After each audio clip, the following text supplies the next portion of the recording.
Hello, I'm Andy Carr, Senior Vice President of Operations with the South Carolina Manufacturing Extension Partnership, and I'm based in Greenville, South Carolina.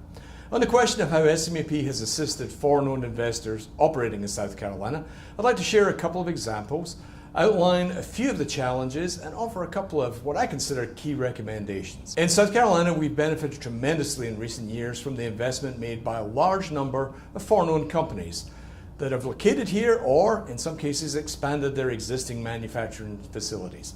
Here at SMEP, we have benefited from our close relationship with the South Carolina Department of Commerce, our state stakeholder.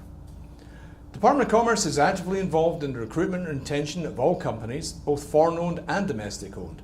This relationship has ensured that SMEP is introduced to these manufacturers at a much earlier stage in a new build or expansion project than was previously the case. The earlier involvement allows SMEP to better serve the manufacturers and provide assistance and resources when they may be needed most. Sometimes we provide services that are only needed during construction, startup, or commissioning. Services that are needed on a fractional basis, services that are needed every few years, or services that are needed when the internal resources are overloaded or stretched too thin. Let me share with you some of the challenges that we've helped foreign-owned companies with. Recently, SMEP assisted an Asian-owned company during the startup of its large greenfield facility.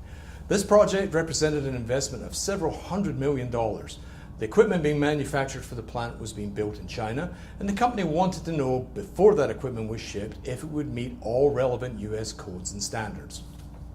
The company wanted to ensure the safety of its employees, manage risk, and ensure that there would be no expensive and time-consuming rework, rewiring, or retrofitting of the equipment when it arrived on US soil.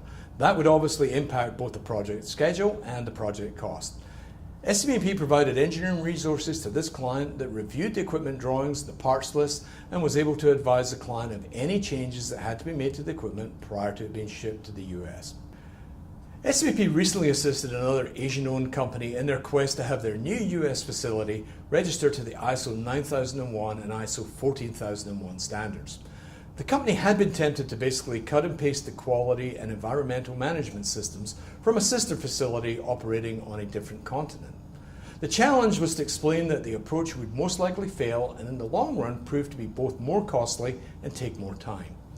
While the two standards are international, SMEP resources had to explain that the new facility would be audited by US-based auditors, and as with any audit, the standard is subject to interpretation by the auditors.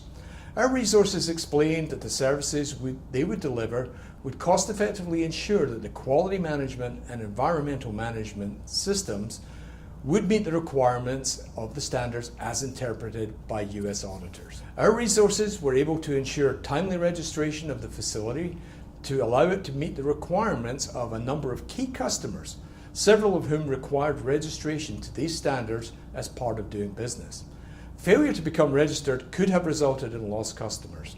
Lost orders and lost revenue, that's something we never want to see at any manufacturing facility, new or old. Sometimes foreign investor companies, particularly those starting up a new facility, just don't have enough experienced resources during the construction, startup, or commissioning phase of a project. SMEP is able to offer fractional or full-time engineering and/or program management resources to complement the company's own resources. These resources are made available for as long as they're needed. This type of service allows the manufacturers to add resources at critical times in the project without having to add people to the payroll or draw on expensive corporate resources that often can't be spared. Typically, when the plant is up and running, the demand for these resources drops dramatically. In terms of recommendations, first off, an early introduction to the foreign-owned investors is absolutely key. In fact, the earlier the introduction, the better. It would be ideal if the MEP can be introduced as part of the actual recruitment package and certainly as part of the package of ongoing support. The goal is to help a company not just plant roots within the state, but to actually flourish. It's also key to remember that to be patient, ask lots of questions, ensure that there is clarity of needs and expectations on both sides of the table. Make sure that you're introducing high quality resources, that they're introduced in advance, and that they're actively involved in developing the scope of the project. Make sure that resources have an established track record for the particular type of work and can talk, at least in broad terms, of similar work with other foreign-owned manufacturers in the state or region. Always remember that the client's people that you're dealing with are typically under extreme amounts of stress during a plant construction or expansion project. There are never enough people, and the hours they're working are very, very long, and they may have been working those long hours for as much as 2 to 3 years.